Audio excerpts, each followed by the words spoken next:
party to be in. Salutations. You know what? I think Mr. Beard is here in person. How can one of them like underwater basket weaving so much? Man, do I hate him. What a great expression of your First Amendment rights. I know. I love the First Amendment. Good afternoon. My name is Abdul Rashid, and this is the freedom of expression in public schools, a right and a responsibility. Okay, so what is the First Amendment? Under the Constitution, the First Amendment gives many rights, such as the freedoms of religion, freedom of expression, freedom of assembly, freedom of press, and the right to petition. But in my situation, we will be talking about the freedom of expression in a certain context, and this context is public schools. So, one case to talk about the freedom of expression in public schools would be West Virginia State Board of Education v. Barnett in 1943. So in this case, there was a group of students who chose to not stand for the Pledge of Allegiance, and they were therefore sent home and they were disciplined for these actions. And this was unconstitutional by the school because the students should be allowed to express their own rights and their freedoms, and if they do not comply with the Pledge of Allegiance, they don't have to do it. And this is seen in the free speech clause of the First Amendment, which says that students don't have to salute to the American flag or stand for the Pledge of Allegiance.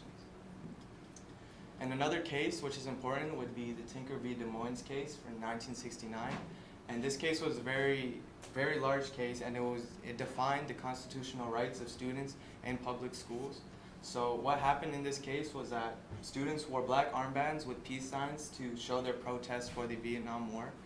And this was a peaceful protest, and regardless of that, the students were still suspended for their actions, and which they shouldn't have been. And this is because the school did not want to accept that there was a peaceful protest, which is supposed to be given by the First Amendment. Because if it's peaceful and it's not detrimental to the education of other students, it should be allowed. So since this was such a big test, courts now use something called the Tinker test. So they use it to see if the disciplines put forth by the schools are justifiable. So what they ask is, does the speech or expression of the students materially and substantially interfere with the requirements of appropriate discipline in the operation of the school? So in a smaller context for my presentation, we would be talking about the video that was shown at the start. So does the expression of student A, the one with the purple shirt, materially and substantially interfere with the requirements of appropriate discipline in operation of Lake Nona High School? And that would be no, because it would not need to be disciplined because it was in between two peers and it wasn't detrimental to the other people's education. So we could hypothetically say that Mr. Beard suspends this student for his comment made in the video. And does this school's disciplinary actions violate the student's First Amendment rights? And that would be yes, because the student was not harming the education for other people, but he was simply just expressing his viewpoint to another peer in consolidation. So we all believe that there should be no regulations on freedom of expression, or majority. But there must be limitations, because if there's no regulations, it would lead to extreme measures, and this would be detrimental to the environment, the learning environment for everyone else.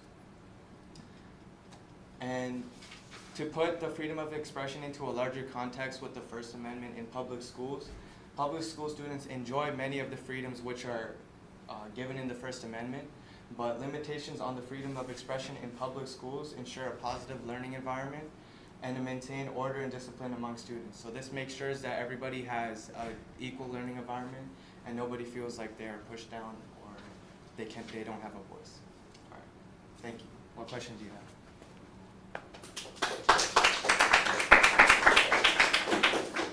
All right, two questions I have for you. First up, how did you select the strategies you used to gather information or conduct research? So I selected the strategies by first looking at the claim and then deciding what kind of evidence I would need to support. So I did look for these specific cases such as the Tinker v. Des Moines and then the Virginia case as well. So I looked at the claim first, and then my strategy was that I look for the evidence and then I move on to the reasoning. So I use CER.